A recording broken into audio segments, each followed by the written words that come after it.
Hello, YouTubers or listeners. If you happen to be listening to this as a podcast, Willful Ninja here, bringing you another D&D discussion video. This video will be focused on the halflings, also known as hobbits, from the Lord of the Rings series, but what they represent in the 5th edition of Dungeons and Dragons. With me today is my good friend Blue, and he will be also talking about a homebrew race that he made known as Elfling at the end of this video. Indeed.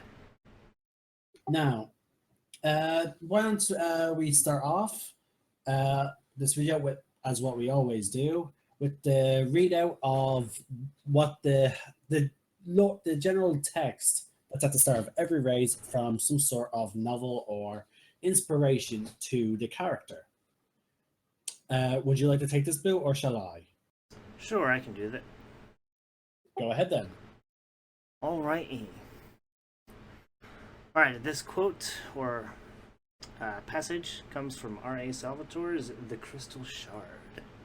And it reads, Regis the Halfling, the only one of his kind for hundreds of miles in any direction, locked his fingers behind his head and leaned back against the mossy blanket of the tree trunk.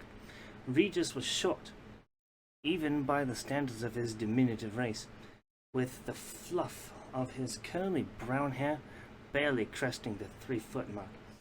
But his belly was amply thickened by his love of a good meal, or several, if the opportunity presented themselves. A crooked stick that served as his fishing pole rose up above him, clenched between two of his toes, and hung out over the quiet lake mirrored perfectly in the glassy surface of Mare Dualdon by Salvatore the Crystal Shard. Very nicely read. And funny enough, as soon as it mentioned the good meal or several, straight away I could just picture Merry and Pippin asking about what about second breakfast. I was thinking that too. Now, in terms of general culture, before it talks about the key points of the halflings entry is one, giving general information about their sort of lore. Then there's small and practical, which we'll talk about their general size, how they're kind and curious, how they can often blend into a crowd, and pastoral pleasantries, exploring opportunities. And then we'll also go into then their sub-races, Lightfoot or Stout. And as per usual, we'll also read out the green box, if you have a player handbook near you, about how they view, or how they view the other three dominant, prime race. Actually, no, not prime. Common. Common? Yeah, common. How they view the other three common races. So, from what the player handbook describes, their main goal in life seems to just to live and settle in peace and quiet. They're not ones to have like big kingdoms with armies or and they're always worried about marauding monsters. What they focus on would be a blazing fire and a gorgeous and a generous meal, fine drink and fine conversation.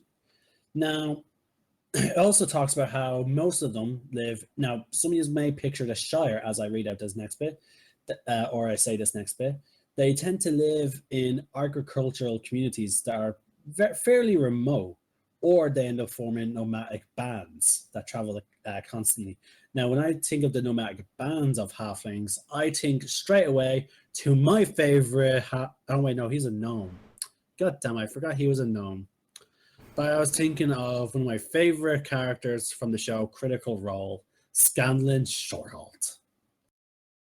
Yes, unfortunately, he is in fact a gnome. Yeah, he strikes me as a halfling sometimes. I forget about that sometimes. However, Kima was a halfling. Who? Chemo, paladin, Alora's best friend. Oh, where she's a halfling. Indeed. Oh wow, nice. Now, it also talks about how they often they're often lured by the open world with the horizon to discover new wonders of new lands and people. And the funny thing is, it also describes like how they're also at home with being what's it called. It's weird. There's like a duality to their race. Like they're at home on the open road, and they're also at home settled down.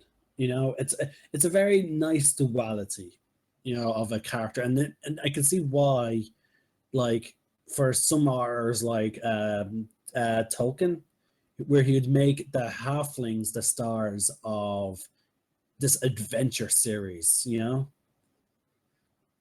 Like I can definitely see sort of Frodo like being the type that like that's described as the one that wouldn't mind going on an adventure, but then you have someone like Sam who's more at home, at his house. It's a nice duality. Especially if you remember the particular phrase in that one scene where he makes a deliberate comment about being this far away from home as they leave. Yes, I remember. And I thought that was very touching. Like, and isn't that true in real life in general, though? Like, there are people who would rather, like, who don't actually travel that far from their own city or town. Well, as an interesting fact, there most people do not form any kind of nomadic tendencies these days with all the large cities and etc. Most No, what people I spend mean most is of their lives in the city they were born in. exactly that's what I'm referring to. Like, yeah, they don't even move to a different city, you know. But okay, enough about that short descriptive. Let's now move on to the next section: small and practical. Now, according to this bit, they stand about 3 feet tall and are relatively harmless. Now, I'm sure if you type in Hobbit or Halfling, you'll probably get images from Lord of the Ring movies, but you may also see maybe some D&D pictures. And from what I've seen, yeah, even with the Lord of the Rings images of Frodo and whatnot, when you look at them compared to when you look at the fellowship that was gathered, when you see Legolas, Gandalf, Gimli, Aragon, when you look at the four hobbits, you do they do seem fairly harmless. Like they can't harm you. As most people would be more worried about the elf or the armored guy. Exactly.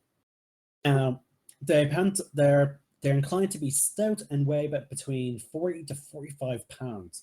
Now, again, I'm bad at maths, but that seems fairly heavy, but also at the same time fairly light. Well, as an interesting side note, that's roughly to the weight of about a 6-year-old. Really? Yeah, yeah, about that, maybe 8. Okay, so very light then. Well, Yes, depends on the 6-year-old. that is true.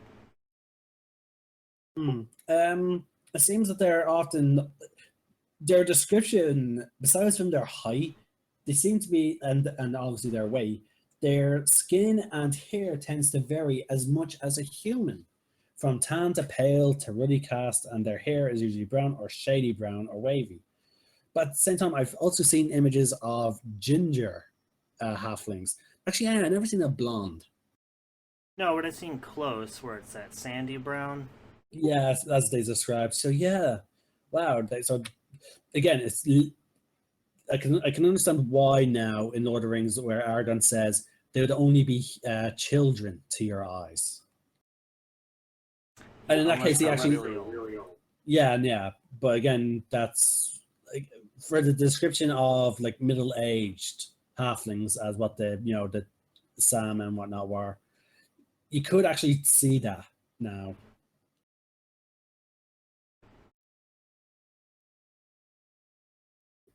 Okay. Uh, I look. It seems like they're also very like to show off with their clothes, as the next described seems to be. Oh no, sorry. I read that opposite. Sorry. It's actually they'd rather keep their treasure in cellars rather than have it on display for all to see. So I'm picturing a halfling home, pretty much like the Shire, but like I'm not picturing like Bilbo was obviously an exception. He liked having, his weapons and whatnot on display. But I'm picturing like Sam's home. I'm picturing like just shells of stuff that's practical. There's no like family treasure that's on display. It does seem highly likely. Yeah, like again, I can imagine this would lead to some DMs having this that the halfling looks like he's poor, but in fact he could be vastly wealthy. Like I'm picturing like a Bruce Wayne type of halfling, who has like a huge underground network that's just filled with platinum. To be But, fair, his mansion was quite impressive, so but I'm talking about in terms of a halfling. Like, I'm picturing someone like with like who's a halfling that's wealthier than Batman, but all his wealth is stuck away in a cellar. Where then when you actually walk into his home, it's pretty bland. Like you would think of it to be middle class or poor. just the idea of having an underground cavern and building a elevator to go down an underground cavern just to store your money. Yeah, I'm also picturing Scrooge McDuck. I feel like that might be more accurate. Yeah, except like the joke of Family Guy, he would not be diving into it. I was just thinking that diving into a bathtub full of gold coins is not a good idea. Yeah, I love that episode of Family It's Guy. still a solid. It is not in any way a liquid. Oh, I love how graphic that was. Like, Oh, that's funny. okay, moving on to the next category of discussion. Uh, because, like, again, that's pretty much what it is. They have like a knack for finding the most straightforward solution to a problem and have little patience for teetering. I think I'm guessing that's like for getting on a tangent, it's like what we just did. But Well, in that particular case, that's more of they won't. They'll more than likely make a decision rather than sit between two options for a long period of time. They're very decisive. all right. Now the next next series of paragraphs describing the halflings is titled "Kind and Curious." Leaves nothing to the imagination. I'm guessing what we're going to read is pretty much straightforward. What that title is similar to what the half elves seem to be inclined to be.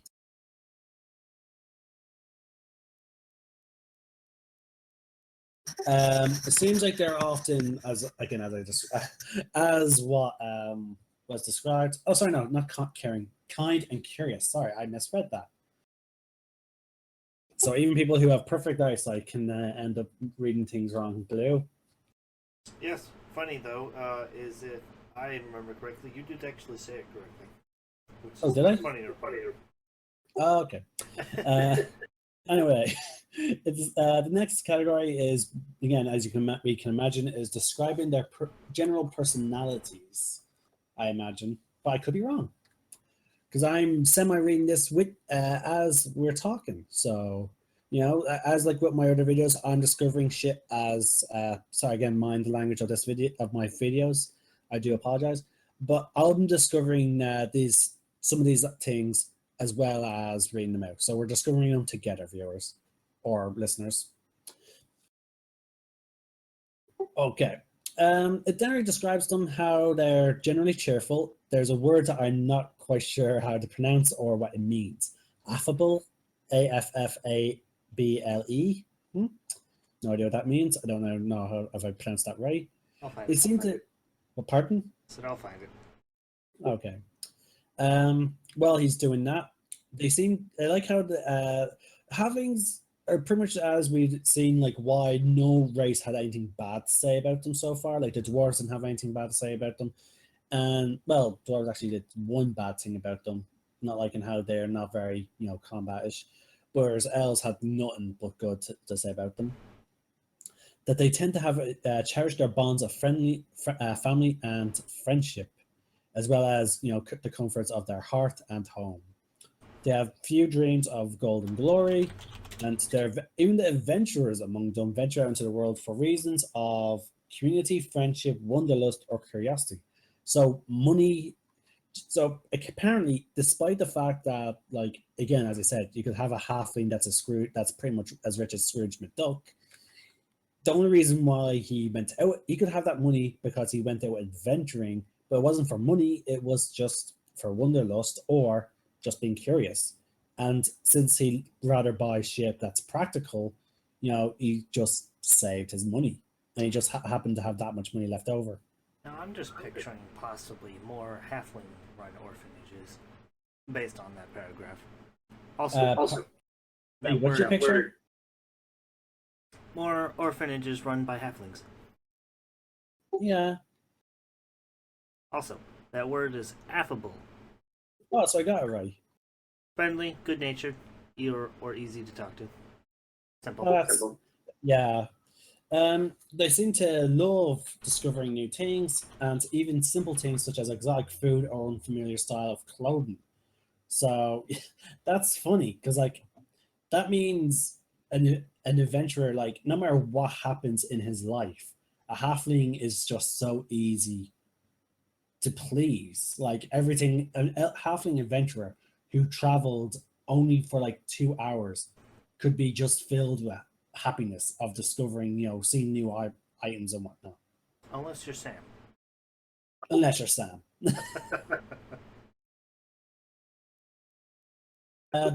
Oh, here we go. I think this could end up like I can see halflings now being easily to manipulate, and it's also a bit depressing when it does happen because here's the next bit: halflings are easily moved to pity and hate to see any living thing suffer. They are generous, happily sharing what they have, even in lean times. I can see, some mean assholes, taking advantage of halflings.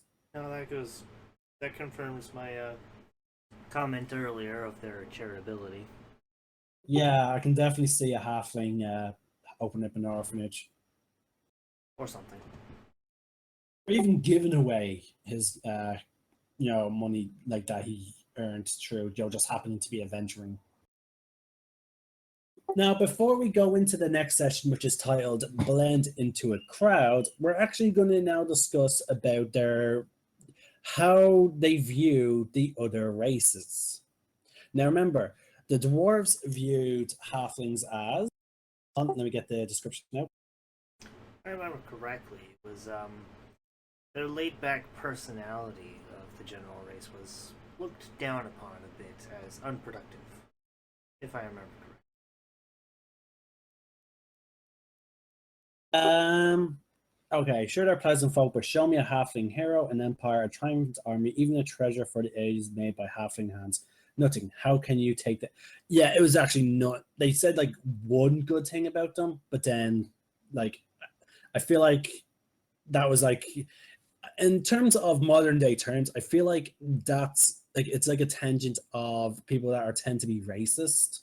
Like they would say like a half like a half a compliment, and then they'll go on an insulting tirade. I believe that's called a backhanded compliment, perhaps. Yeah, because like again, Well, I'm not sure if they're overly insulting them so much as just considering them to be not as they don't see that they aspire to much or have accomplished much in dwarven eyes, and I'm not entirely certain that that's an insult so much as they just don't take them seriously. right, fair enough, fair enough. Whereas then we have the elves who view them as halflings are people of simple pleasures, and that is not a quality to scorn. They are good folk, they care for each other and tend their gardens, and they have proven themselves tougher than any Tougher than they seem when the need arises. See, again, I love how like the huge contrast between the dwarves and the elves in this situation. Although elven mindsets tend to be a tad more practical. Now, here's how the halflings view the said races. Start now. Luckily, it goes in the order of which we then talked: dwarves, elves, and then humans. Dwarves make loyal friends, and you can count on them to keep their word. But would it hurt them to keep a smile once in a while? Again, I love how, like, in contrast, the dwarves bit start off with a good thing, and then went on a tirade of, yeah, halflings. Whereas then the halflings went like only it was only the last sentence that was semi you know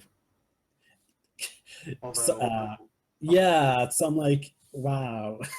although a funny note, perhaps they are, perhaps the dwarves are smiling, but you can't tell through the beard. Now Who here we go. knows? Now their views on elves, but again, I just like the contrast between how the dwarves see the halflings and how the halflings see dwarves. On the elves, they're so beautiful. Their faces, their music, their grace, and all. It's like they stepped out of a wonderful dream. But there's no telling what goes on behind their smiling faces. Surely there's surely more than they ever let on. I feel like that's not an inaccurate assessment of elves. It's not. It's to be honest with you, it's not. But I just love how like that whole bit until when it says "but" was pretty much like the whole "they're so beautiful." Like the very first sentence is like nearly like with apostrophe mark. You know what I was just thinking about? I'm thinking you've seen like deals on stuff. It's like, oh, this price is impossible. What's the catch? Yeah, but again, I just find it interesting, like how like again with the elves, they know that the elves they do.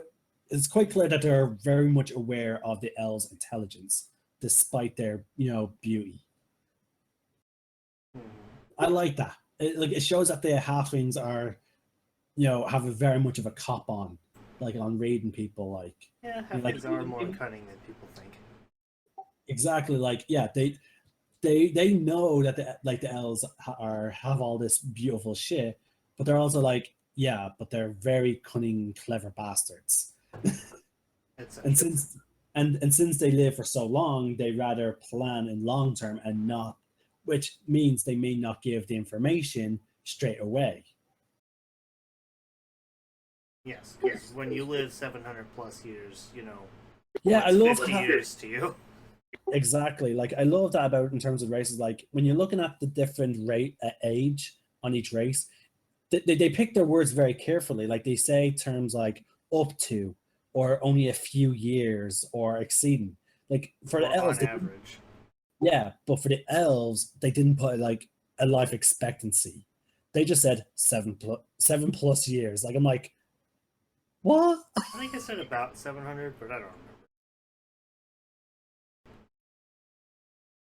remember. Okay.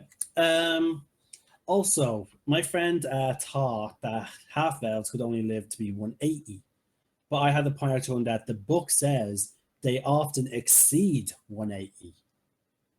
So, in fact, in theory, a half elf could live as long as a full-fledged elf. I'm not 100% certain on that. But But again, the same with the difference book. between the two races, perhaps. Yeah, somewhere in maybe in the middle. But I'm just saying though. Yeah, a 400 maybe. Who knows? Yeah, but see, that's again, it comes down to again, like as I said, wizards. They use different phrasing for when they're talking about ages for each thing. Now, in my home game, I have elves. As I said, I have elves living up to be 1,000. Like a very old elf in my game, which Blue plays in one of my games. He just met, who's currently 1,800 years old. I also actually extend their life with a bit of a multiplier based on what the book says, depending on which type of elf. So like a high elf might live so long as a little over 2,000 years. Mostly because in most all other lore, elves in particular are usually depicted Thousands. as immortal. Or, Well, I see them as 1,000 plus. well, yeah. And also, like the book says, like now when it says L traits, it does say the 750, but in the L thing is that they say well over 700. Yes, I do like how Wizards incorporates these more ambiguous phrasings to allow for to be less strict for most people's that way. Yeah, again, that's one thing I love about Wizards. Like they made like the DMG. They could literally focus that on the modules so they can make more money, and they could set out more modules so that people would have to buy them. But no, they gave you all the tools you need to not once buy their module. Like if you literally just buy the DMG and the Player's Handbook, you can create endless amount of games. Well, I only need the Moss Man too, but that's beside the point. Oh yeah, sorry, those 3 books. If you buy those 3 books, that's technically all you need. But again, I just love how they know that, but they still release modules. Like, okay, now for their views on humans. Would you like to read this out, or shall I, Blue? I'd prefer it if you would. Oh yeah, sorry, I keep forgetting that you have some issues reading. And that's not due to intelligence, that's just due to eyesight. So I just don't want to make it sound like I'm insulting you on the video. Well, my choice of words should hopefully speak for itself. All right. Humans are a lot like us, really. At least some of them are. Step out of the castles and keeps. Go talk to the farmers and the herders, and you'll find good, solid folk. Not that there's anything wrong with the barons and soldiers. You have to admire their conviction. By protecting their own lands, they protect us as well. Again, I love how halflings have pretty much good to say about everyone. There's like interesting that they only have 3. Like each race only has a view on 3 other races, and yeah, there these 4 total races that have a view on each other. Because these 4 races are now again it differs from DM table to DM table and whatnot and setting, but in 5th edition, the Faerun, the Sword Coast, all that, and also the other one, Forgotten Realms. These 4 races are the most common races. They're the dominant races. Yes. The rest, everything after human, including half elves, I think, are considered uncommon. I'm not so sure about half elf, but the rest of them most certainly are true. So yeah, that's why, like, since these are the most common races, that's why they're focusing on their points of views of each other. Yes. Although on your point of table to table, I do the 7 major ones that aren't half stuff. I usually qualify as the 7 major races in my particular role. Describes. Yeah, well, as you know, I have I'm using Tamriel's map from Elder Scrolls series, and each of the races have like have like their own like sort of native land. So technically, Dragonborn, the cat people from the Volo's Guide and whatnot, they're all like there's countries where they're the most dominant. So yeah, I'm like you. Sorry, similar to how you put it, like there's more than just these 4 as common races. But okay, now here's a short thing about why they view them as such a way. Halflings try to get along with everyone else, and are allowed to make sweeping generalizations, especially negative ones. So halflings would rather not do generalization, which is why, as we could see, they tend to focus more on the positive notes of each of the other 3 races, rather than think of the negative ones. Which a lot of real life humans could learn from. Wink. So much, yes. It is a shame, that like these fictional races, can teach a lot, but because of how D&D was viewed a few years ago. Like, I can imagine. Can you imagine 24 if? years ago. Yeah, can you imagine if more and more children played D&D? Can you imagine what then a few generations, like if, like, Well, we'll find out in the next 10-ish plus years yeah, as the extreme high resurgence of tabletop gaming and particularly D&D of the last what was it, 4 years, and yeah, is increasing ever more, especially with the advent of streaming these days. yeah. I think personally, I think the biggest outspoken things is Big Bang Theory, Critical Role, and that show that you watch. What was it? Incorporation of Mischief? No. Well, there's Acquisitions Incorporated, Thank you. which is a show that happens every PAX. Yeah, they do it every PAX, and some other side stuff with Penny Arcade, and in combination with Dungeons and Dragons, DM'd by Chris Perkins. Yeah. And then Chris Perkins does a stream on the Dungeons and Dragons Twitch channel called Dice Camera Action with a few semi-well-known people. I hadn't known of them till I watched the thing, but they Yeah, do but the excellent point. adventures running through the modules as well. Yeah, but again, through the advent of streaming and like with shows like Big Bang Theory making it cool to be a nerd in a sense. Shield is being a prime example of that. Oh god, yeah. But like D&D has D&D popularity has skyrocketed. Now, granted, I think it was always there, but it's just that it wasn't mainstream. Eventually, though, D&D, I feel like D&D is going to end up becoming mainstream, and that's what's some people are going to stop doing it. It'll then go back to being non-mainstream, and then it'll become back up again. Who knows? Things go in and out of style, so every few decades. Although, So as true.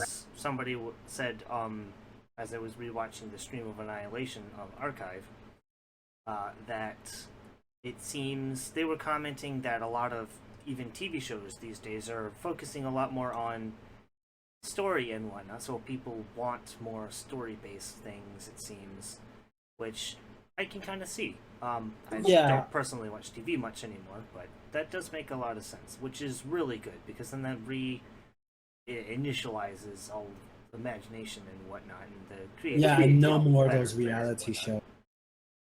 Yeah, thank God those are going out of style. I hope. But like it seems like they are, like, especially like some people really like the shows where with smart characters now, like especially thanks to, I say, Sherlock, that TV series. Now sadly it's over now, but like I saw when Sherlock first got aired, like the first like after the first episode, it seems like there was a huge rise in the idea that of, oh, let's have ultra smart, main protagonists. But anyway, we're actually no, sorry. Let's stop right here because we went on a big tangent. Let's focus back on halflings.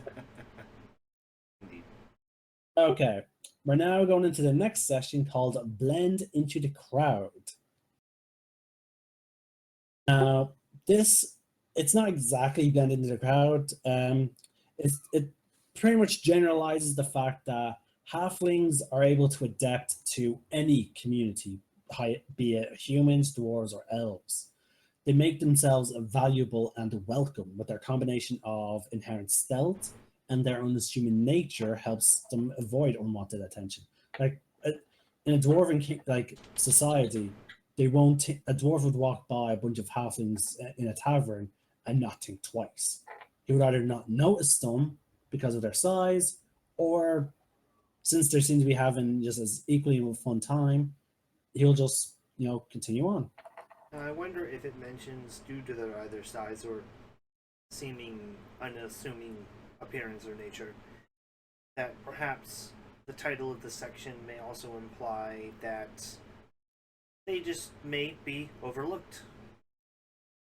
That is pretty much what they're doing. As I said, it's a combination of their inherent stealth and their unassuming nature helps them avoid unwanted attention.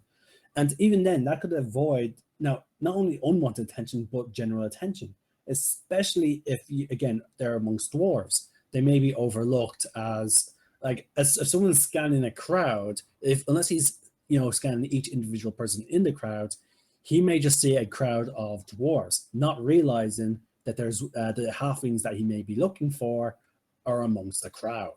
So you might be a little hard pressed to find a group of halflings amongst a group of dwarves with such magnificent beards to equal such True, but at the dwarves. same time, though, in the case of elves and humans, it will be due to their size. Which, for a lot, might be more noticeable, though halflings tend to be a bit shorter than dwarves. Exactly, and it also talks about how they work readily with others and they are loyal to their friends. Rather halfling or otherwise, they can display remarkable ferocity when their friends, families, and communities are threatened. So basically, halflings are what humans in real life should aspire to be. Like, don't care about race or whatever. Focus on the fact that you're a community. Indeed. And It's again, it's just stupid how it like this like a fictional race, it can be like a very good standpoint of education, of tolerance and acceptance. yes, and through role playing, perhaps some people can learn. Exactly. Now we're going to move on now to their communities and generally how they operate amongst themselves and their families. It's titled Pastoral Pleasantries. And as I said, when they do settle, again, as before, I did read that they are at home on the road or as much as they're at home, in a house. So, in terms when I think this is focused more at the moment of their communities as farms. Most halflings live in a small, peaceful communities with large farms and well-kept groves. They don't really build kingdoms of their own, which is makes sense given their thing, and even hold much land beyond their quiet shires. Again, I love how the term shire came up. Although the Shire is an actual word, it just happens to also be the name of that particular place. Yeah, yeah, but we're talking about halflings, which is also called hobbit. Yes, So I find that interesting. it is But quite yeah, interesting. um, but yeah, they don't typically recognize any sort of halfling nobility or so. Yeah, there's no nobility or royalty amongst halflings. Instead, each family is sort of guided by their family elders. So, like in terms of a farming community or a village, I think it'd be more like a council of all like the family elders, discussing things. Or a But yeah, republic. but even then, it the family elder only guides them. They're not noble or whatever. And it seems to be like each individual family. So even cousins would have their. For example, if me and Blue here were cousins, his family would have its own family elder, whereas my family elder could be possibly my father, whereas his family elder may be his father. Like there's that's what I'm getting from this, that there's different and each family preserves their traditional ways despite the rise and fall of empires. So again, it goes on to point out how they don't form kingdoms or empires, and yet they're managing to survive despite not having like armies and whatnot. They're like the fact that it's like I hate to say it, but it's sort of like a symbiotic relationship. Like halflings are symbiotes that latch on to other the other kingdoms and whatnot, and get protection from them while providing nice companionship. It is possible to do with them. Many halflings live among other races where halflings hard work and loyal outlook offer them abundant rewards and creature comforts. Some halfling communities travel as as a way of life, driving wagons or guiding boats from place to place, and maintaining no permanent home. Again, reflecting back at they're pretty much a home anywhere.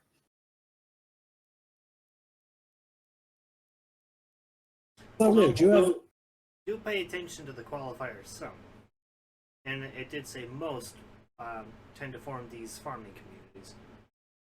yeah, I suppose. Again, as I said earlier about the elves age thing, in the book it says well over 750, but then in the traits bit it says up to 750. So often there are some contradictory moments in was in Wizard's way of typing things. For example, Well, that's the not first uncommon to that company. yeah, but it's like similar to how at the start of the Halfling thing, it talks about how they're they're pretty much at home anywhere. But then in this bit, it says most halflings, and then some. I feel like this section's a little bit being more specific. The other Maybe. section was more saying they could be one or the other. I feel. Now we're going to be talking about halfling explorers, exploring opportunities. It's extremely short compared to the others, and it pretty much carries over from what we've learned about halflings and wealth, how they view money and whatnot. They tend to Halflings usually set out to adventure path to defend their communities, support their friends, or explore a wide and wonder-filled world. For them, adventuring is less of a career than an opportunity or sometimes a necessity. So yeah, I find that very interesting about the halflings is the fact that like whereas other races have, sometimes more selfish, tendencies, like for the vast majority of halflings, it's more like I'm just curious. Mm-hmm. Like a Goliath will become an adventurer because, well, he was raised most likely in a nomadic way where strength was valued. You know, dark elves and wood elves, elves become adventurers out of wanderlust as well because they live such long lives. They might as well do something fun. Humans and dwarves seem to be more of I want money. I want them. I want the fame. I want glory and honor. Now, also added to that list could also be Dragonborn, as if I remember correctly. A fair number of Dragonborn do have covetous tendencies towards treasure. Yep. And also they live short lives, so they don't have long to live. So The propensity for extreme and quick action. yeah. So why would a dragonborn settle for a quiet life where they could spend their very short time on the planet to go have fun, be an adventurer? Indeed. That's not to say that some dragonborns do settle down, but it's just in like there's a reason why most dragonborns have some training in the military if they're part of a kingdom.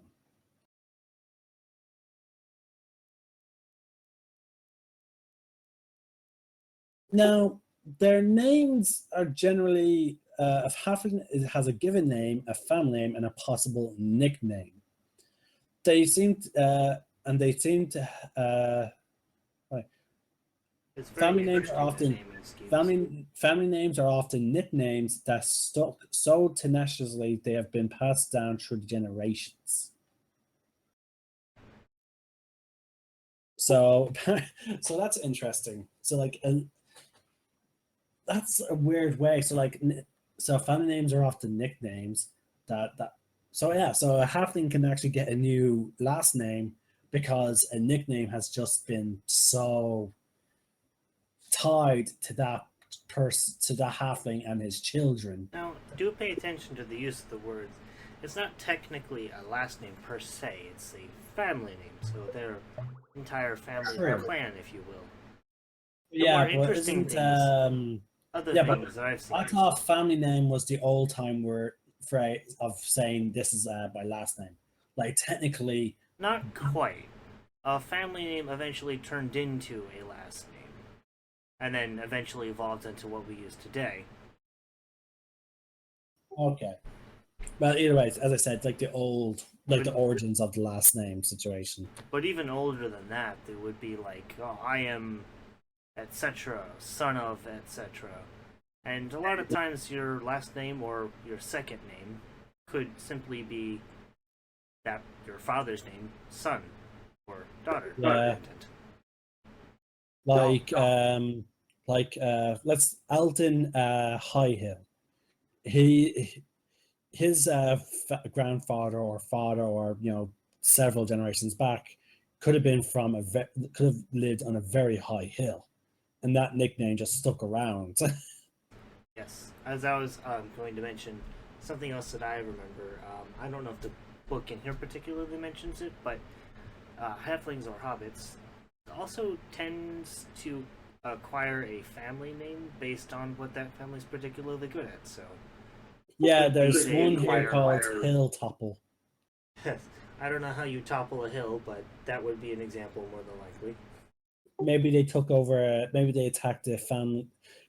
Maybe someone attacked, the High Hill family and managed to defeat them. Now the other one here, tea leaf, they could be really good at making tea. Exactly. Now we move on. Now, Blue, do you think we should cover the general halfling traits, or should we go over some of the lore of the sub races? Hmm, that is an interesting question. Because We we should at could, least brush on the traits. no, that's what I'm saying. Like we can do the general halfling traits, and then we can then go into, as we're then discussing the sub races, we can then touch on that sub race's lore. Or we can talk about the sub races lore right now and then do their traits when we're doing halfling traits. Well, I can brush over the quick traits for the general race in general. All right then. Go for it then. So when playing a halfling, from a more mechanical standpoint, your dexterity score will be increased by 2, which is definitely attributed to their size, being able to move more quickly. And as it says here, their age, they actually end up reaching their adulthood by age 20 and can generally live well into their mid-second century, so around 150 or more ish. It says generally lives into middle of his thing, not well Yes. into. Yes. Now, I'm not going to read the entire alignment section, but yeah, based on the personality, you could surmise, based on the other stuff from the other sections, they would probably err around a lot more towards neutral for the most part, probably good in a lot of areas, and perhaps a little tendency toward, well, perhaps a tendency towards lawful. What do you think? Well, the book, again, we're just talking about what the book says. We'll give our thoughts later, but according to the book, most halflings are lawful good, and this is because, as a rule, they're good-hearted and kind. They hate to see others in pain, and they have no tolerance for oppression. They're also very orderly and traditional, leaning heavily on the support of their community and the comfort of their old ways. So, and I got that from, like, to be honest with you, before I even saw their line, I was like, wow, most of these must be lawful good. Now, but again, as D&D is, you don't have to play, but I would see definitely playing lawful neutral or lawful good. I can never see playing as an evil or chaotic halfling. Actually, wait, no. Chaotic good halfling, yes. I could see chaotic, but definitely not evil. Now, the next attribute, their average height was mentioned earlier, but the most thing to note about their size is that they qualify as the small size category. Yes. Now, for those of you who like big weapons, don't play one of these. or well, you could always say a great axe is was tailored made for a halfling. Anything with the heavy weapon has any a small creature has disadvantage using any weapon with a heavy property. Oh well, Unless sorry your guys. DM decides to move it down a damage die, perhaps, maybe qualifying it as a size category lower. Who knows? But again, as we will probably reiterate a million times, it's a lot of stuff's up to the DM, and that's part of the Yeah. brilliance of D&D, and a little bit more of the focus of D&D 5th edition. Yeah, and the reason why we bring it up is because that is, again, I've seen D&D review channels on you. Sorry, I'm not going to mention any by name, okay? Keep that in mind, viewers. But there are some video series out there, like YouTube channels, that focus purely on D&D. And I've seen cases where he's like, I'm right, and Wizards are wrong. As in Wizards, as in the company that made it. And he's flat out told some commenters, you are wrong in some of the things.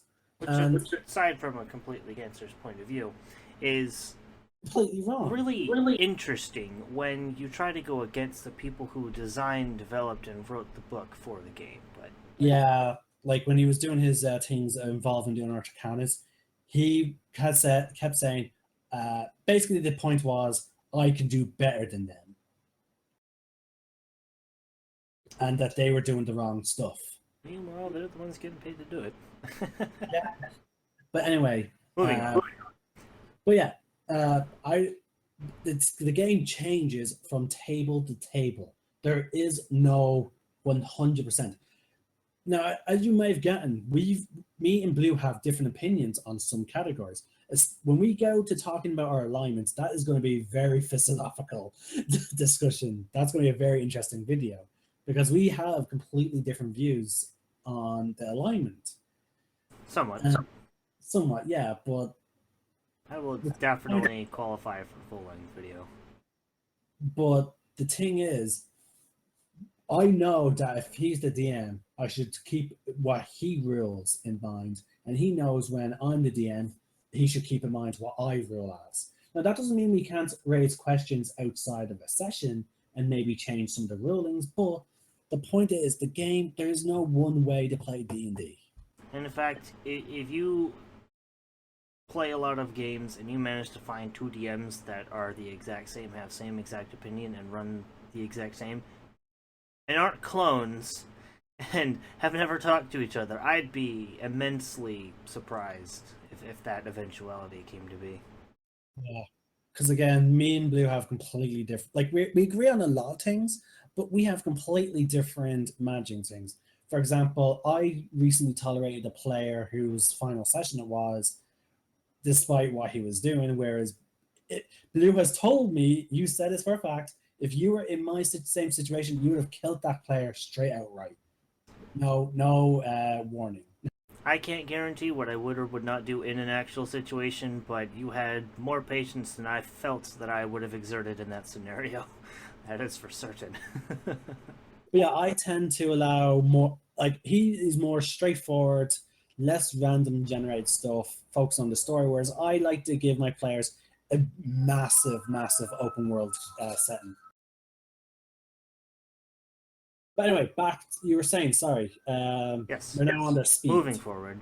Yes. Speed, simple. They can move at a rate of 25 feet per round, excluding other abilities such as dash action. Yeah, I find that odd that they gave them then a dex increase of 2. Well, that's their ability to more, dodge out of the way or have finesse as their size. But I mean, dwarves don't get dexterity, but they also only have a speed of 25. Yeah, but I thought like with plus to their plus to their dex is quite good. I thought with that they may have normal movement speed. Yeah, I mean, there's a little bit of a difference, like your dexterity and being able to navigate the terrain, etc. I mean, like a wood elf, for example, has a 35. True. Moving on. Now, this is a really interesting ability that halflings get, as it implies that they have higher favor, perhaps, with maybe a deity, who knows, But the next ability is called Lucky, where on the roll on a roll of a 1 on any attack roll, ability check, or saving throw, you can re-roll the die, but you must take the new roll, and you can only do this once whenever you roll in at one. So I wouldn't say that has something to do with deity. I just think that would be more than just like they're just lucky. Like I don't well, think precisely, but somebody's got to be looking out for them, right? maybe there is Maybe, a term. maybe not. Who knows? There is a term though, generally for tabletop games, the dice gods. Or RNGesus, as some gamers like to call it. Me and my friends, we play 40k in Shadow, and we just refer to as the dice gods. Yeah. And on And that note, I am a little superstitious about my dice. Oh no, one of my friends is incredibly superstitious. Now, mind you, not Laura Bailey superstitious with the dice jail and everything. Oh no, my friend is like that. At the start, we play Warhammer 40k, which for those of you that know about it, involves lots of rolling of the sixes. He has like a huge, like he has about nearly 20. He has about 20 plus, but under 30 dice. And at the start of some of our matches of 40k, he will roll the dice, take the high numbers, and put away the low numbers for that day. Yeah, that's Laura Bailey right there. Yeah, whereas I'm just like, no, there's no such. That dice is not cursed for today. You know what? That sounds like a subject for a video or combination with some other things. Maybe. But moving forward, the next ability kind of I feel touches on their curiosity and propensity for adventuring and etc. As it's called Brave. Now, the ability simply gives you advantage on saving throws against being frightened, but I have had some people take this to a more literal interpretation to actually say that they are more apt to do something a little bit more risky because it's more brave. Now, again, that also just leads into interpretation of what the words say, but I see it as the fact that, like, given the situation that they may be in a situation where, for example, facing off, look at the creatures that have that frightened ability, like dragons. Dragon. Yeah, I see it as more like the halfling sees that they're fighting a dragon, and his friends, again, now which we previously learned that they're extremely ferocious when helping their friends. I see it as like the halfling sees that they're fighting the dragon, and he's like, I can't run out. I can't afford to be scared. I need to help my friends. Or in some cases, depending on how close you are to your adventuring group, family. Yes. And I view it quite similarly as I view it more as in the face of danger, they are less likely to be cowardice and run away. Not necessarily do something stupid because it's brave. Yeah. Here's an interesting ability, though. The halfling nimbleness. I just find this funny because normally now some players only treat this for when it's the venturing party, but it actually more targets the enemy because you can actually. I've ruled it that, and I know several people who have ruled that as such. You can move through friendly creatures. Like in terms of remember correctly, if we ever get down to that section, I think it's in the combat section. I do believe it does say that usually you can move through your own allies. Though that's an interesting point you may bring up, if I'm understanding you correctly, to where some people only say that this applies to allies, as it says any creature. That so basically it says you can move through any creature. Through the space of any creature that is of a size larger than yourself. So if they are medium or larger, then you can move through their space. I rule that gargantuans can move through, everyone because they're literally just taking one giant step over this. I feel it depends on what they are, but for the most part, I mean, an ancient dragon of some kind. Yeah. Surely they should be able to. I mean, they could probably rock over you. Yeah, but in terms of there's a graph here they use a worm for that. In that case, then yeah, no, the worm wouldn't move through you. Well, in a way, it would. It could by eating you, perhaps. Yeah, or just crushing you. But One or yeah, the other. the point is though. No ability, crush. Yeah, but when they in that graph though, in terms of the gargantuan, when you look at the gargantuan graph thing, you will notice now this is in terms of height and general size. Like this is not using grids. It's not on the picture. You can see that the rest of its body is trailing off the picture. Yeah. I liked that. Like, don't get me wrong, I understand why they gave it a set size, for in terms of grids. But I love for like just the purity of Teardrop of the Mind they gave you that one as well. And it gives you the impression that, oh shit, that thing is massive. Like it's not only is it like the parts that we're seeing already much bigger than the huge creature, but it's not the entire creature.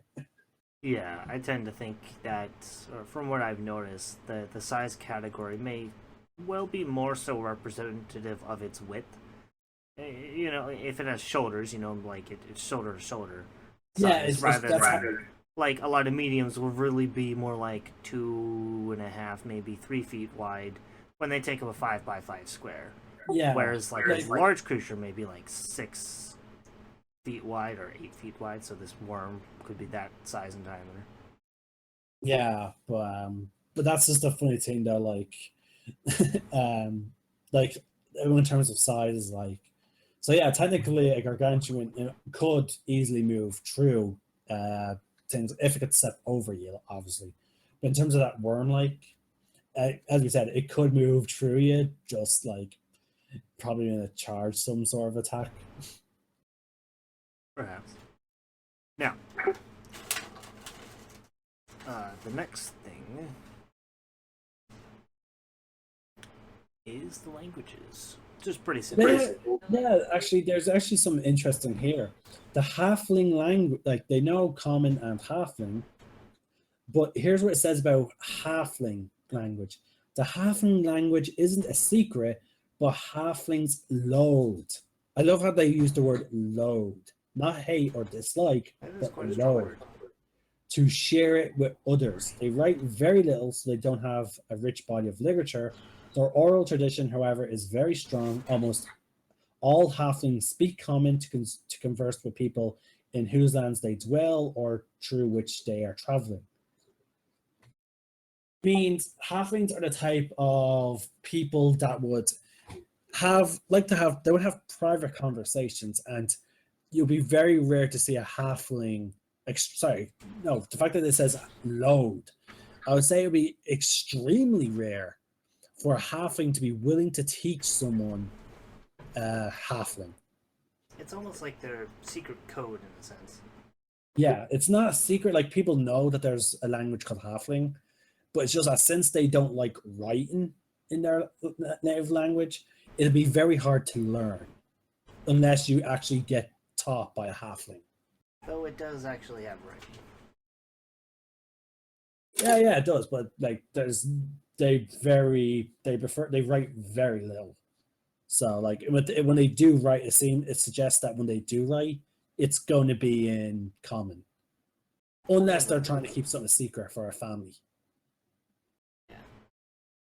Yeah. So yeah, that's a very weird thing considering so far it's been all positive.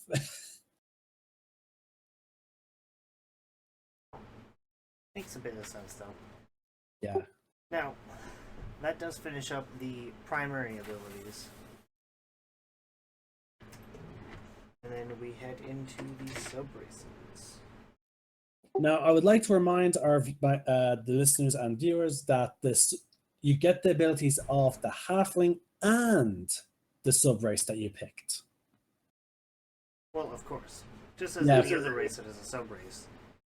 Yeah, but I'm just reminding people, because there have been some people who messaged me saying, especially in the elf video, they asked, do I get both? Will I still get the elf traits and all that? So I'm just reiterating that you get all.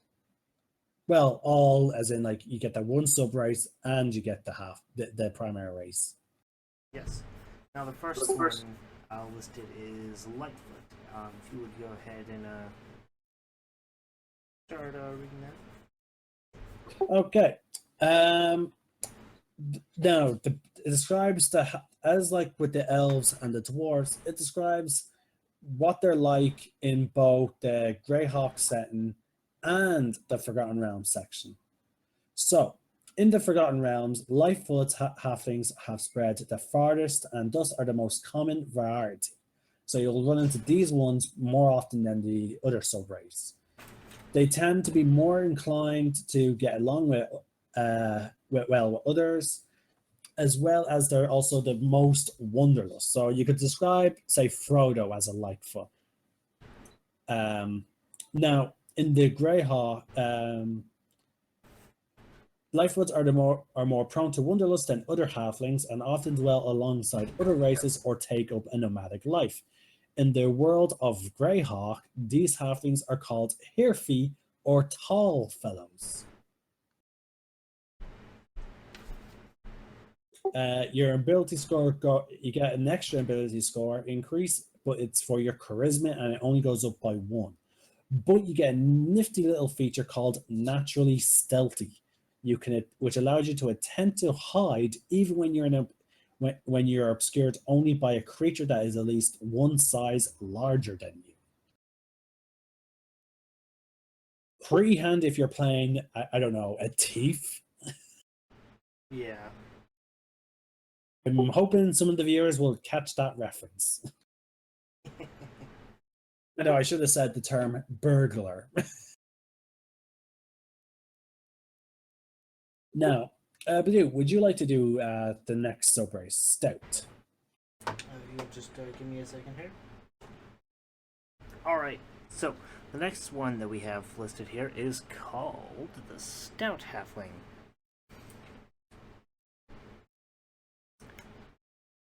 Now, as the book says here, a Stout Halfling is a more hardier than average one. It has some resistance to poison, which, may allow them to drink more, who knows, as alcohol is a poison. You mention that because read what some people say about the stouts. I was just getting to that. Some say that stouts have a dwarven blood. In the Forgotten Realms, these halflings are called Stronghearts, and they're most common in the south, apparently. Now that's a more thematic point to note for... Those used that for role-playing. Well, it's a more thematic to note if you use the Forgotten Realms for your game. There's no mention of Greyhawk setting, so I do apologize for users that do play in the Greyhawk setting. Now that is perhaps another subject for a video, but I'm uncertain that Greyhawk is necessarily an entirely different place. As far as I understand it. I could be wrong here. But no, Greyhawk, Forgotten Realms is the entire area, and Faerûn and the Sword Coast just happen to, and Eberron even, for example, I believe are in the Forgotten Realms, as perhaps that's the planet name. I don't entirely know, but that's a little more. I think Greyhawk is Pathfinder, I think, or some other world setting. It could be, though they have a chart for it for deities in the back of the player's handbook. They also have one for Dragonlance, if I remember correctly, as well. But, but that one's a little bit more off to the side as well. Either way. But we're going to focus on, well, I personally focus more on the Forgotten Realms, because that's where I like to play. I do as well. I also use Eberron. I actually also use Greyhawk, but that being aside the point, for a Stout Halfling, your Constitution score increases by 1. So that'll help you, save against getting drunk, perhaps, maybe, Also, or a power word kill, I think. No, there's no save for that. Wait. There's no save. Yeah, there's no save. If you have less than 100 hit points, you die. No save. Just GG. we're going to have to discuss that when we're talking about magic. It's a 9th level spell, though. However, if you have higher than 100 points, you do take, I think it's 10d10 necrotic damage. See, I thought there was a save. Like, I didn't pay that much attention when it was used in the latest Critical Role episode. No, there's no save. It's a 9th level. Yes, yep, spoilers right there. But yeah, it's a 9th level spell. What's 100 points? You're down. And not just down. You're dead. You're just flat out dead. No saves, no nothing. You're just dead. Again, we really need to discuss this when we talk about play possible in Necromancer or just talk about magic spells in general. Now, I think the one you might have been thinking, just on a quick side note, the one you might have been thinking of that has a save that's also very powerful is Finger of Death. But back on track. The Stout Resilience gives you advantage on saving throws against poison and also gives you resistance to poison damage. So, good luck to those assassins with their poison-tipped daggers. So true. Now, that does bring us to the end of the halfling portion of this video. Now, Blue, why don't you not take this time to just tell our viewers more about your homebrew race, the hybrid between elf and halfling, elfling. Whereas I am going to step away for about a minute or two and make another cup of tea. Tea is quite delicious. And I would be happy to. So, if you're interested in more hybrid races, and if the half-elf specifically does not particularly interest you, as it seems to be more half... It usually is more commonly known to be more half-elf and half-human. I have homebrewed up and done testing with it to ensure its balance. That is a hybrid of elf and halfling, as the name quite clearly suggests, being elfling. Now, I am going to...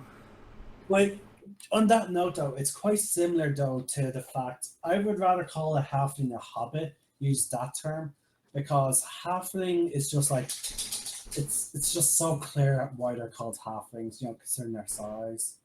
And also, elfling is very clever if you think about it, because think about half, elf. Well, the suffix ling, as far as I understand it, at any rate, well, I'm... as you say, it kind of states it. Yeah, but elfling just seems to rhyme so much with halfling.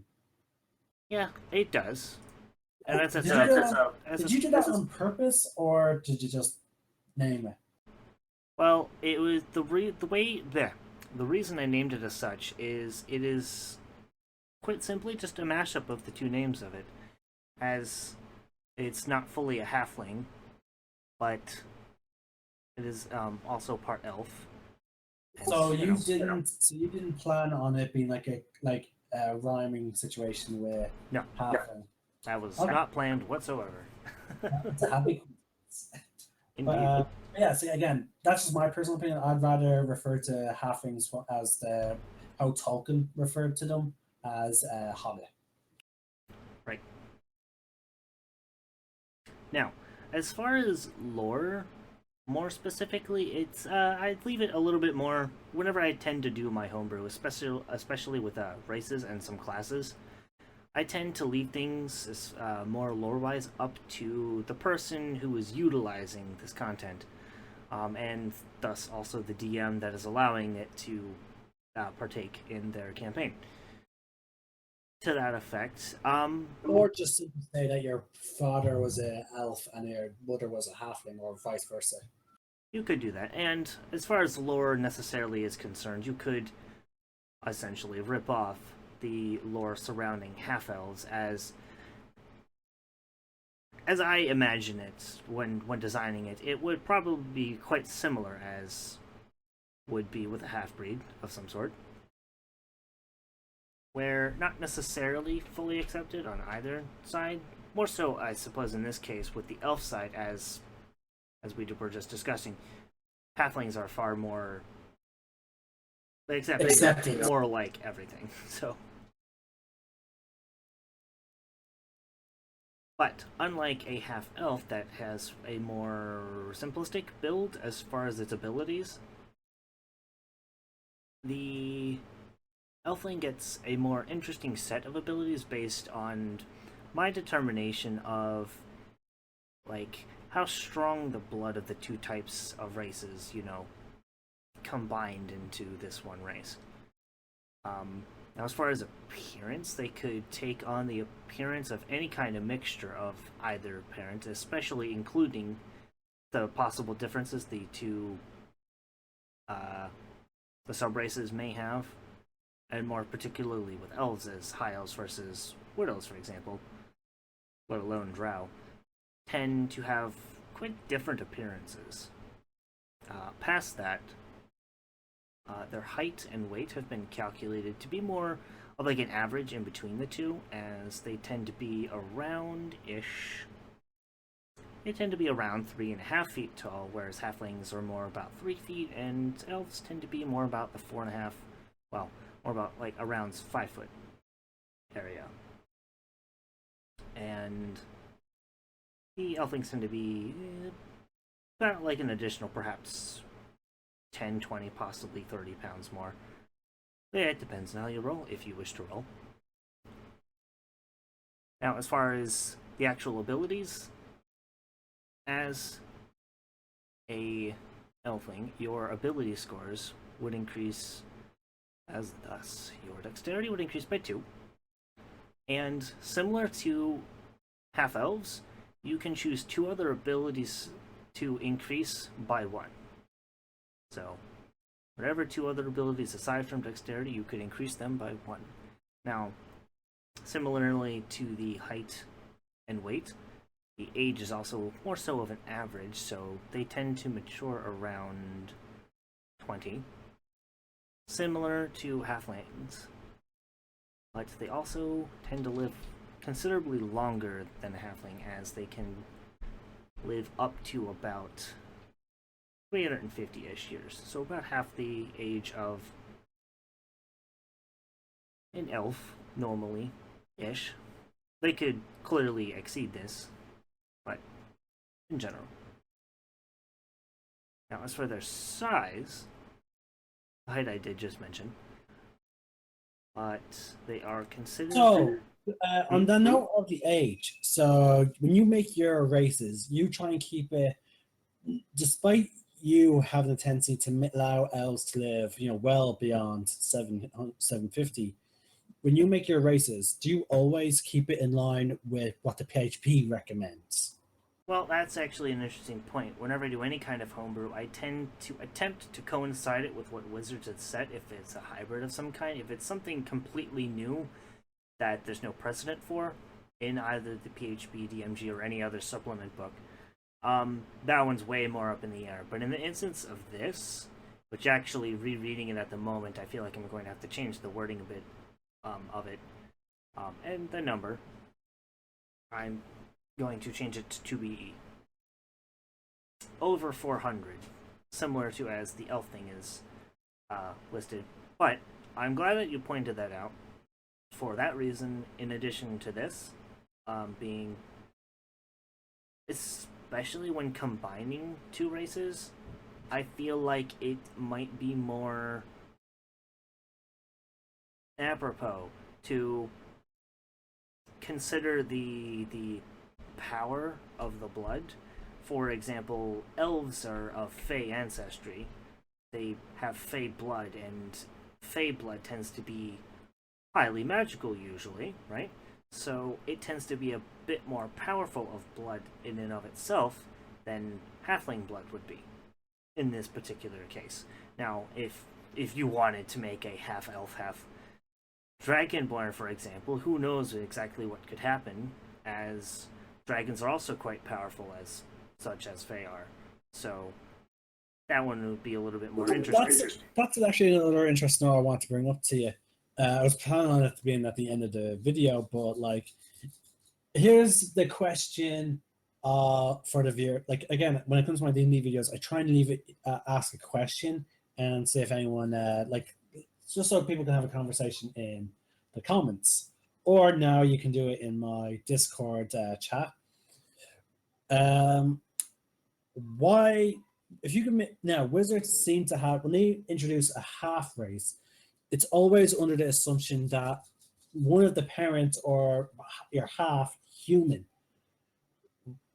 What the question? So what I want you is to put that in the comments or into the new Discord chat. The link will be in this. Sorry, the name of the channel will be in the link below. And again, it is for Discords, which you will have to download. But anyway, would be what two races would you mix, and why do you think that Wizards has always made their half races always to be half human? Why is there no half elf and half dwarf? You know, forbidden blood, forbidden love, like, and all that type of stuff, like, you know. No, I So do yeah. have an answer. Oh, go for that then. Well, to get this one out of the way, and to answer the question possibly of, well, why would you want to mix halfling and elf? To be perfectly honest, I'm an extremely highly avid fan of anime, and all of the more interestingly cute characters is something I like, so that is a huge reason why I wanted to make the elfling in particular. Not to mention, I tend to prefer elves, like especially for lore. But I liked the interesting aspects the height and the beauty. That's what you wanted. Well, the interesting aspects of being short as a halfling, and the better sense of community perhaps that they have. Although again, the elves have their culture as an extremely good. I mean, in my opinion, it's not a whole lot else that beats elven culture, except for, I mean, perhaps dwarven culture. But either way, yeah, that depends on what you're looking for. You're looking for functionality, well, of course. or see, I wouldn't say dwarves have more of a sense of a strong culture. It's more of like their culture is built so much around functionality. Yeah, like function. Like, is but it? It's still their culture.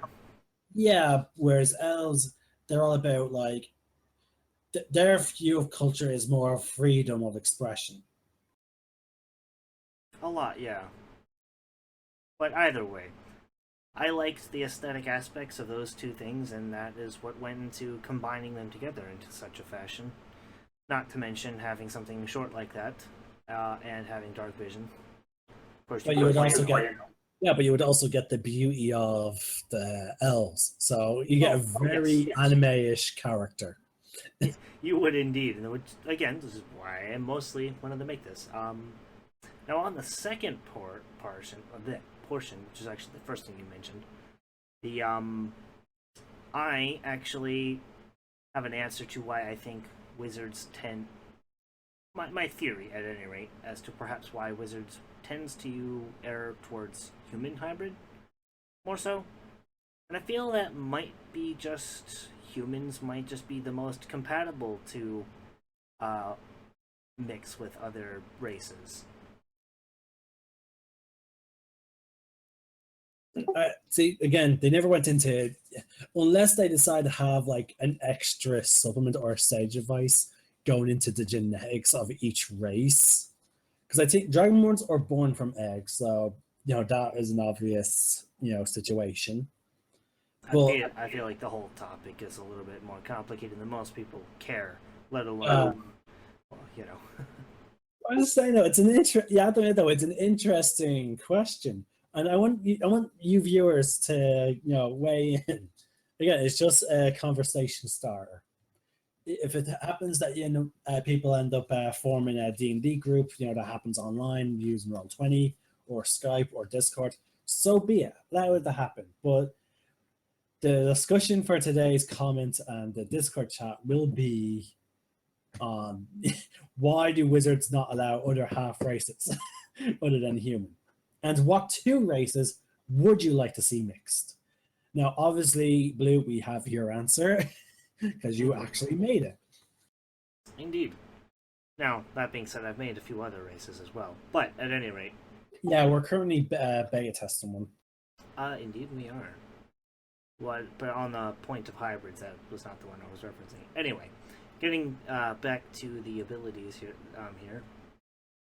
I will also point out that the reason for the ability scores, the reasons I went for dexterity +2 is because both elves and halflings get a +2 to dexterity. So based on that as a map of their genetics, I felt that would make the most amount of sense. And then because there's 2 sub races each, not including Drow, then the variety of the other abilities could. Well, I mean, there's 4 other abilities that you could have from the other ones, as Wood Elves gives you Wisdom, High Elf gives you Intelligence. Lightfoot, we just talked about, gives you a +1 to what was it? I know Stout gives Constitution. Lightfoot is Charisma. There you go. So there's 4 different abilities that he gives. So instead of having that be based off of genetics per se, as it's literally 4 of the other 5, I allowed it to be two abilities of your choice increased by 1. Now, going forward, as they are, as part of this size, you are considered a small creature. As I felt the physicality of the dimensional physicality of the halfling played a little bit more dominance, and also played into the design that I wanted. And because of that, their speed is also then 25, same as a halfling. And as I was mentioning earlier about the power of blood, I feel like the elven blood has more strength than the halfling blood. So elflings also gain dark vision out to 60 feet, as is standard. Though they also gain an ability that is by name quite literally a combination, but elsewise is again a combination of the brave and fey ancestral abilities from both halfling and elf, as it gives you advantage on saving throws against being charmed or frightened. In addition, magic cannot put an elfling to sleep. Again, this goes back on the strength of the fey blood. Now, I decided to add this next ability in. It is, as its name implies, it is the halfling nimbleness, straight from the book, more or less, as I feel the genetics would allow the ability to work, as well as their size made sense, considering them to be small, allowed this to make it work as well. As, again, you can move through another creature's space that is of a size larger than yourself. Any creature. So, moving forward, again with the blood, you also gain keen senses, allowing you, giving you proficiency with perception, and similar-ish to half elves, as half elves get, if I remember correctly, I'm not 100% sure. They get common and Elven, I believe, and one other language of their choice, which is a more interesting thing. I think so, yeah. Now, this is similar, except you don't have a choice. You gain common, Elven, and halfling. Makes sort of sense, yeah. Because again, halflings take great pride in their the language that they don't readily share. Yeah. So it's understandable that your parent or grandparent may end up teaching you will teach you halfling. Yes. So yeah, you would definitely get that language. Whereas elves are also very proud of their culture, would also teach you the elven language. And this for a fun tidbit for RP or backstory or whatever, if you are a player, which hopefully you are, that likes more so of that kind of thing, building a character and the story, you could exclude either elven or halfling dependent on perhaps, say, which parent raised you or was more prominent in your upbringing or whatever, or perhaps which one was more adamant about their particular culture, etc. Um, Now, the last thing, instead of subrace, the elfling gains one particular interesting thing that I have not seen in any other thing, except for you could possibly count these subraces as this, but they gain something called ancestry, uh, which is entirely dependent on you picking one of the next four abilities as indication of your ancestry, either your parents or perhaps before that. Most likely it'll be your parent, however. Um, so you can pick from either cantrip, fleet of foot, naturally stealthy, or stout resilience. Now, as it made very little sense to um, rename these things, I did just use the names from the book. But of course, that is mentioned. But say one of your parents was a high elf, then you may pick cantrip to learn one cantrip from the wizard spell list using intelligence as your spellcasting ability. Or say they were a wood elf, you would possibly pick fleet of foot to increase your walking speed to 30. Now, if you remember this from wood elves specifically,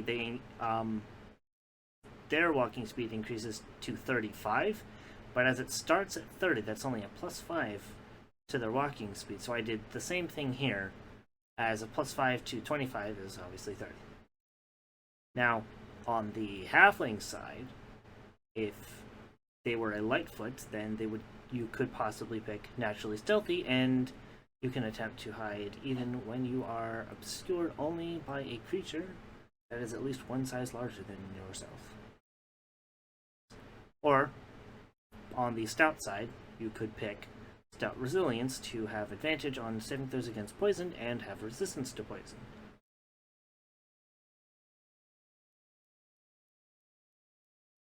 So, the last ability, Ancestry, is you would pick one of those to indicate,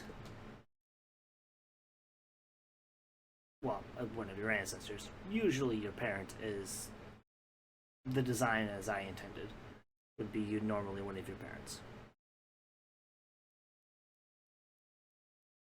And that's all she wrote. Again, very interesting race.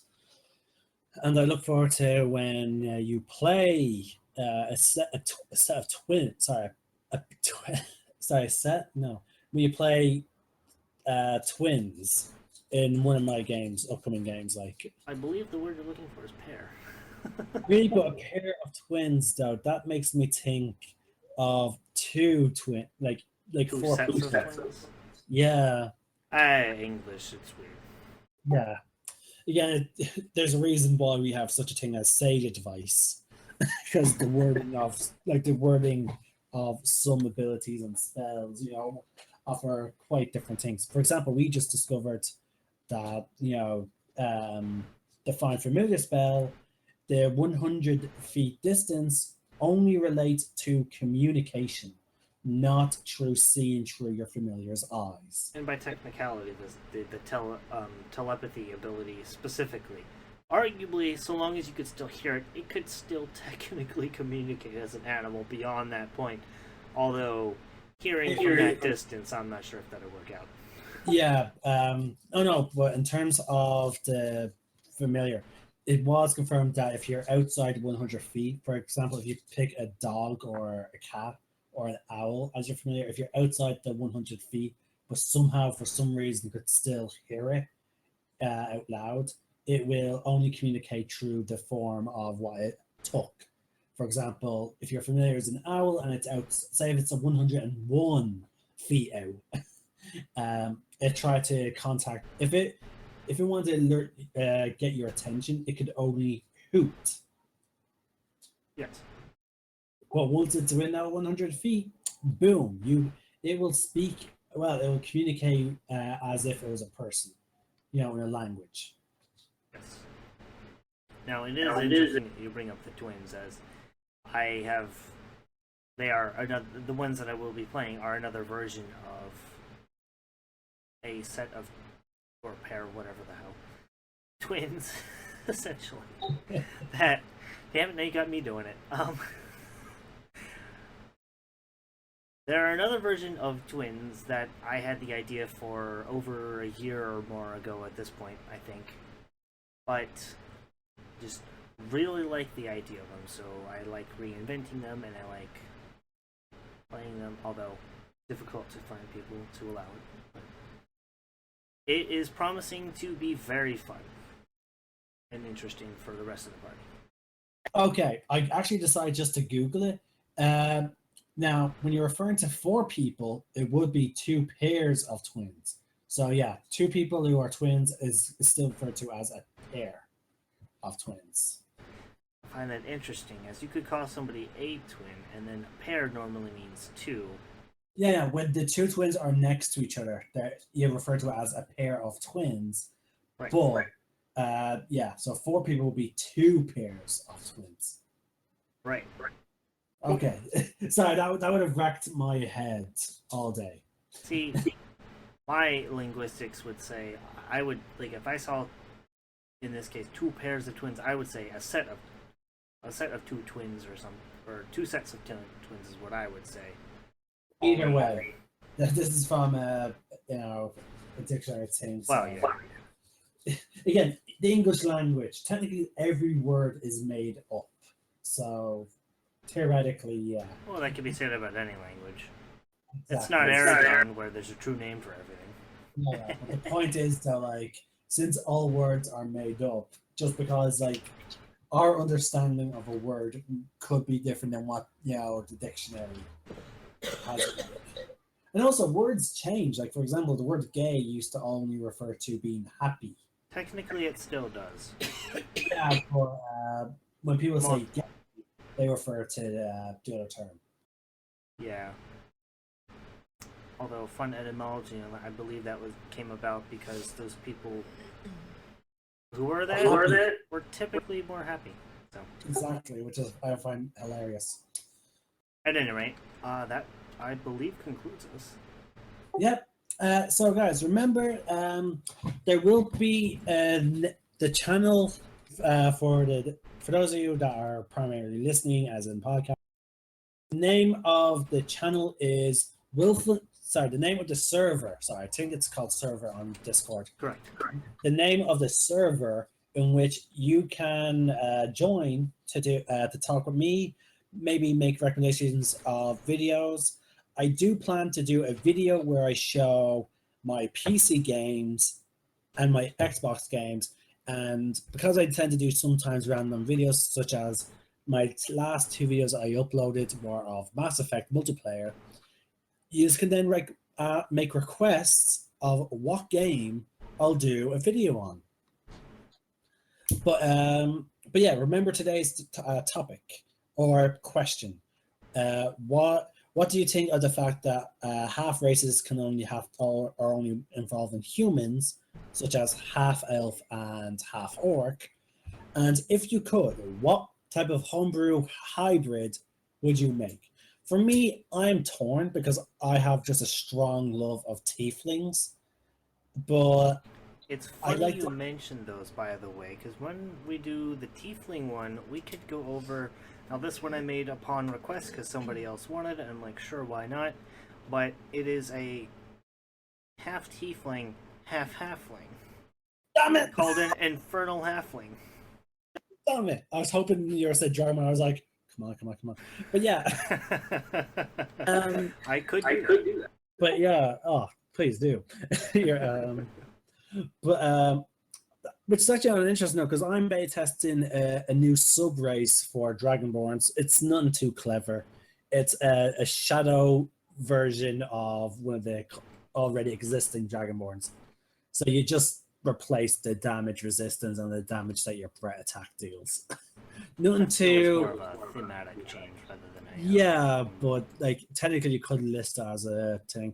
It's nothing too spectacular, but it's just an interesting thing. It has Which been interesting. Oh yeah, but like one thing I would love to see is why is that all tieflings have, seem to have the same sort of infernal bloodline? I would like to see like a shadow tiefling or a bone tiefling. you know? Well, Like I mean, with the tieflings, I feel like they missed an opportunity because like, yeah, what all the different demonic and devil, blood like or rituals. well, on that, there's only, as far as fiends are concerned, there's only devils and demons, which the infernal covers your devils. And then they did actually put out Abyssal, which then covers your demons, so it does technically have both sides covered. Yeah, but what about bone devils or ice devils? Yeah, but those are still devils. They're not. Anyway, personally for me, I would love to mix tiefling with a dragonborn, That would definitely be interesting. The aesthetics alone would be and also, an interesting topic. and for viewers, keep in mind there actually is a dragon in the Nine Hells that's actually a ruler of a level in Nine Hells. Really, Tiamat. I mean, is draconic definitely, but it does have 5 heads, and it is more arguably perhaps a demigod. But we're tangenting again. Yeah. Anyway, uh, okay, but yeah, the server name is Willful Ninja Nerd Talks because that's what this channel is all about. It's all about nerdom. Now, as I said in a previous video, I am not particularly well versed in the shows. The stuff that I talk about is still generally stuff that I am personally interested in. Uh, like I am in full case a full blown nerd, but there are some shows and movies that I am not particularly fond of, such as Star Trek and Doctor Who. Ooh, you just made some enemies there. I imagine I did. But so as long as you don't expect me to be well versed on them, again, stop by the server. It's still pretty much nerdum. So like hell, you can join the server, and if you happen to strike up a conversation with another person about Star Trek, I'm not going to stop you. Continue the conversation. You know, like again, my channel is just about nerds, and so will this server. So if you do happen to talk about Star Trek, I'm not going to stop you. Just keep in mind, if you try and get my opinion on anything on those things, I won't have one because I'm not particularly fond of it. But I will kick people who are being overly disrespectful. Well, as any good admin should. Yeah, but it's just I've seen a lot of cases where some things like that have gone completely bonkers. Like just because the person agrees with the admin, he doesn't get kicked despite how disrespectful he's being. But anyway, with that,